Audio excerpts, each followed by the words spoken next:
Ready, steady. 1, 2, 3, 4. Ready, Nandini.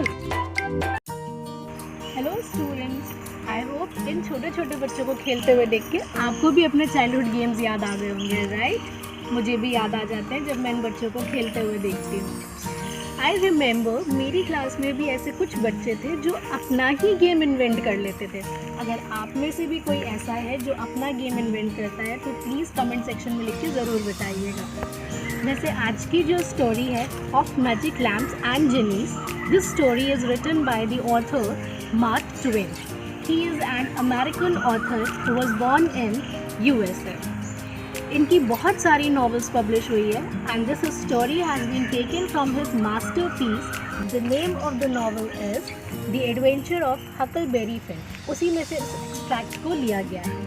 इस story में एक बच्चा होता है टॉम जो अपने ही गेम्स इन्वेंट करता है and let's see in the story कि उसने कौन सा गेम इन्वेंट किया and what happens because of his game. Let's start. Of magic lamps and genies. Today we are going to meet two important characters of this story. One is Huckleberry Finn and the other one is Tom Sawyer. Huck is one of the member of Tom Sawyer's friends group. He is different from other friends. Huck belongs from a very poor family. उसके पास proper घर नहीं था, ना ही कपड़े थे पहनने के. He wear clothes that he gets from others. And Tom, he was a mysterious boy who has imagination. उसकी imagination कभी stop होती ही नहीं थी. वो imaginations में भी enemies को kill करने की सोचता था और कुछ ना कुछ planning करता ही रहता था. उसके जो दोस्त थे वो सब उसकी बात मानते थे और उसको फॉलो करते थे. उन सब ने मिलके एक रॉबरी गेम इन्वेंट किया था जहाँ पे वो सब खुद को रॉबर्स समझते थे और उन लोगों को लूटते थे जो गार्डन से फ्रेश आइटम्स मार्केट तक लेके जाते थे. टॉम अपनी इमेजिनेशंस में टर्निप्स को ज्वेलरी की तरह ट्रीट करता था एंड कॉर्न्स यानी भुट्टे को गोल्ड ब्रिक्स की तरह ट्रीट करता था और वो यही सब लूटने के लिए आता था. आफ्टर दिस वो लोग अपने केव में बहुत खुशी खुशी जाते थे पर कोई भी आइटम वो केव में नहीं लेके जाते थे. केव में वो लोग पाववाव करते थे यानी डिस्कशन करते थे कि आज उन लोगों ने क्या किया है एंड हाउ ब्रेव दे वर. वो कितने ब्रेव थे प्लस उन लोगों ने कितना गोल्ड का कलेक्शन किया है. बट उन्हें इस गेम में कोई भी प्रॉफिट नजर नहीं आ रहा था. एक दिन टॉम एक बॉय को भेजता है पूरे टाउन में घूमने के लिए विद अ ब्लेजिंग स्टिक, जो कि उनके गैंग का एक साइन है टू बी गेट टुगेदर. उन सबको बुलाने के लिए वो उसे भेजता है और बताता है that he said he had got secret news.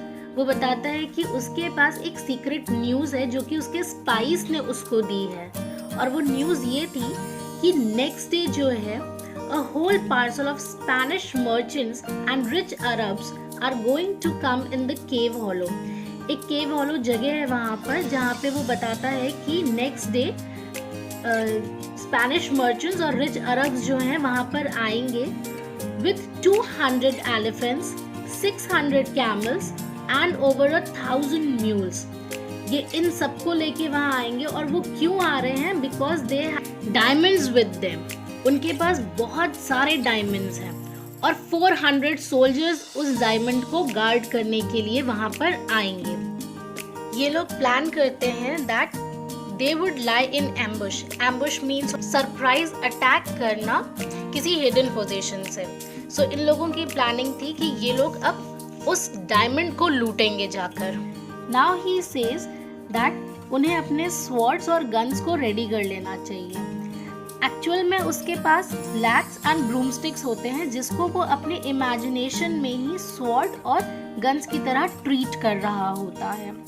Now he is in imagination. अब वो इमेजिनेशन में है, वो उस सीन को इमेजिन कर रहा है कि वो इतने बड़े क्राउड को फेस करेगा, छुप के उनके ऊपर वार करेगा और ढेर सारे कैमल्स और एलिफेंट्स को देखेगा. वो इस सीन को इमेजिन कर रहा होता है.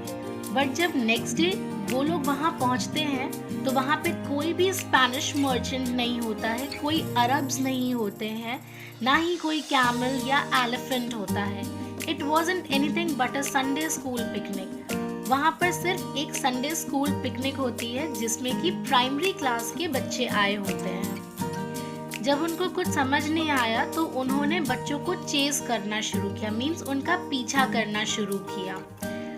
वो सब वहाँ लूटने के पर्पस से गए थे, सो उन्होंने वहाँ पर कुछ सामान लूटे, such as some donuts and jam. Ben Roger ने रैग डॉल को लिया और जो हार्पर ने एक हिम बुक को वहाँ से चुराया, बट अनफॉर्चुनेटली टीचर ने उन्हें पकड़ लिया और उन्हें सारे आइटम वहीं पे छोड़कर भागना पड़ा।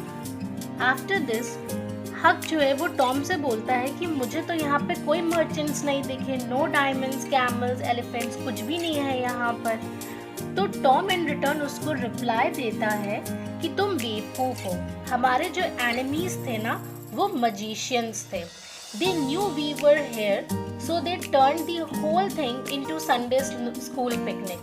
उसने बोला कि उन्हें पता था कि हम लोग यहाँ पर उन्हें लूटने आ रहे हैं, इसीलिए उन्होंने अपने मैजिक से इस पूरे सीन को एक स्कूल पिकनिक में कन्वर्ट कर दिया।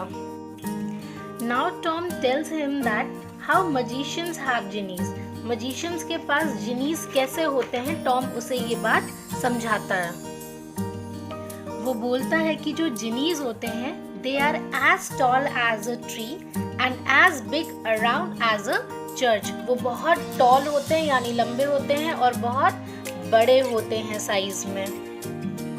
And they can do anything for their masters. और जिनीज जो होते हैं वो अपने मास्टर्स के लिए कुछ भी कर सकते हैं। अब हक जो है वो बहुत क्यूरियस हो जाता है, उसे जानने का मन होता है कि ये जिनी कैसे होते हैं, किस तरह से आते हैं। तो टॉम उसे बताता है कि जिनीज जो होते हैं they come by rubbing a lamp और आयरन रिंग हार्ड। लैम्प को कस के रब करने से या फिर कोई आयरन की रिंग को अच्छे से लैम्प के ऊपर रब करने से जिनीज जो हैं बाहर आ जाते हैं। और वो बताता है कि जो भी लैम्प को रब करता है वो ही जिनी का मास्टर बन जाता है।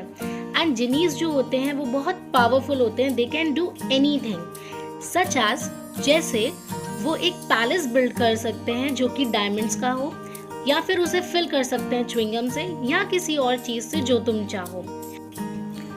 अगर तुम शादी करना चाहते हो तो वो एम्परर की डॉटर को भी ला सकते हैं from China if you want to, but उन्हें ये सारे काम मॉर्निंग से पहले करने पड़ते हैं। अब हक सोचने लगता है कि जब वो इतना बड़ा पैलेस बिल्ड कर सकते हैं तो फिर जिनीज खुद के लिए पैलेस क्यों नहीं रख सकते हैं। तो जब टॉम ये बात सुनता है तो वो बहुत गुस्सा हो जाता है, अनॉयड हो जाता है हक से और बोलता है कि जिनीज जो होते हैं वो अपने मास्टर की विशेस को पूरी करने के लिए होते हैं, इसीलिए वो अपने मास्टर की ही विश को पूरा करते हैं। सो नाउ हक सेज कि अगर मुझे ये जिनी मिला ना तो मैं इसको कंट्री की सबसे हाईएस्ट ट्री पे क्लाइंब करने के लिए कहूँगा। अब हक जो है वो 2-3 दिन तक यही सारी बातें सोचता रहता है एंड देन ही डिसाइड्स कि चलो ढूंढते हैं, अगर कोई ओल्ड टिन लैम्प हमको मिल जाता है या फिर एक आयरन रिंग मिल जाती है। तो वो जाता है जंगलों में ढूंढने के लिए and he finally gets that. उसके बाद वो उसको खूब अच्छे से रब करता है, खूब हार्ड रब करता है एंड बहुत देर तक करता है अंटिल ही गेट्स स्वेटिंग।